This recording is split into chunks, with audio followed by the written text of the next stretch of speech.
Welcome to Relocators, and thank you for becoming a part of the team. My name is Robert Esposito. I'm the founder, and today I just want to go over a little bit about the company history with you, the past, the present, where we are now, and where we hope to go in the future with you as a member of our team. Relocators was started in 2007, but the real history of the company comes in the early 2000s. My mother was tasked with cleaning out her mother's house, my Nana's house in Queens, New York. And what happened was she had gotten breast cancer, and we were moving her out to Long Island, like so many families do across America. And when it came down to liquidating her home, she had a huge task in front of her. My great-grandmother had had apartments all over Queens, New York, and anytime an apartment was vacated, they filled my Nana's house. And my Nana's house became somewhat of a treasure trove of stuff. It was packed, chock full of things, basement, second floor, third floor. I guess you can consider her somewhat of a hoarder, but back then you would never call her a hoarder. You would call her a child of the Depression, for that matter. What my mother did was she rented dumpsters, got all her friends together from her old block, and they spent countless weekends emptying everything in my mother's house, good, bad, everything for that matter. And during that time, my mother figured there had to be a better way. It was the early 2000s, and there was no companies that really catered to this type of service, especially the idea that there was a lot of stuff that was good in the house that we really had no way of getting rid of, and we had a short time to do it in. So at that time, the light bulb kind of went off. My mother, she left her menial job. She put an ad in like a local penny saver paper, and the ad read, old stuff out, brings the money in, call us to set up your estate sale. And what she did was she started doing like local garage tag sales in people's yard, and as she built up the clientele, she would get everybody's email address, and she wound up cultivating a huge following over the years. Back then she was one of 2 or 3 companies, mainly housewives, that were doing like estate sale work on the side on Long Island. And what you had was you had an industry that was growing, and you had a huge trend in America, and one that's still going on now that probably has never happened in the course of human history. You have the Depression era and the baby boomers.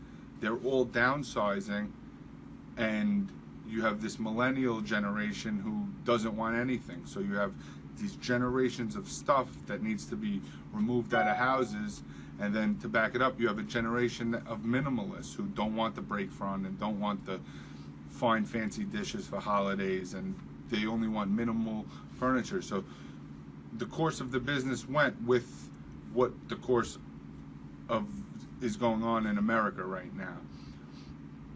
Fast forward to 2007, I was graduating college. I had studied human relations, mainly psychology, sociology, and theology. And I wanted to be a business owner. I was just going to go to school at the time. I didn't really know what I wanted to do, but I studied people because that's what I was interested in. And as a side work, I was a bartender and waiter. I would also clean out my mother's estate sales, clean out the houses after her estate sales. I'd get all my friends together, and we would rent a dumpster, and we would get the houses ready for new owners and for them to be either put on the market or to have a closing, have the people close on the house. In that process, a lot of directors from local assisted livings would call me. They would ask me to move the people when they were still alive to the assisted livings. The reason for that was a lot of the companies, the assisted livings and the homeowners themselves, didn't really like the moving companies around, and they wanted to find somebody that had an intimate relationship with their customer, which I did because my mother was doing their estate sale, and oftentimes I was doing their cleanouts. So what I did was I bought a box truck, and in 2007 and in 2008 I started Relocators house clean out and delivery service, where I was doing small local moves for my clean out clients and my mother's estate sale clients. And right away I saw that the industry was fragmented. I learned, through Googling and research, that moving is one of the top stressors in life. It goes death, divorce, moving, and we were in a unique position where most of our clients were going through 2 or 3 of those stressors all at once.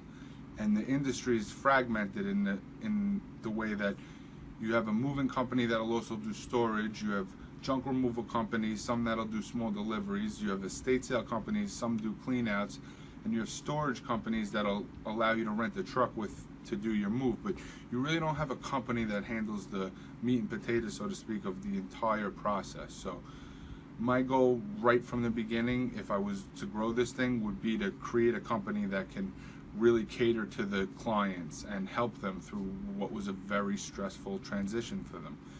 So at Relocators, we're not just a moving company, we're not just a clean out company, we're not just an estate sale company, we're not just a storage company, but each department is its own entity, so we can handle all types of jobs from very small to very big.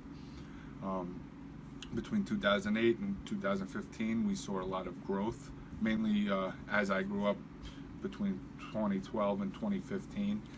And as we grew, I saw that in order to do this on a larger scale, in order to help people, you know, in a nationwide or East Coast platform, it would take more than just having a large company to cater to them, because the bigger you get, the quality of the service, I feel, declines. And that's with any service industry. I don't feel our quality of service declined, but I could see as it got bigger, it was so much more to handle. And I thought that an industry like this, where you're constantly touching people's prized possessions and they have emotional attachment to the work you're doing, you know, you're in their dressers, you're in their closets, you're in their underwear drawers, you need somebody that's local to the community. And around 2013, 2014, I really started to feel that the only way to expand and the only way to help people would be by franchising and helping entrepreneurs help customers in their territories. So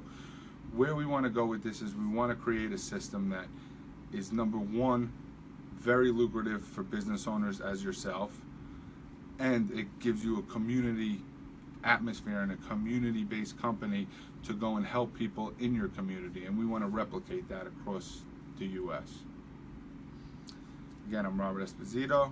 Thank you for being a team member, and I look forward to meeting you.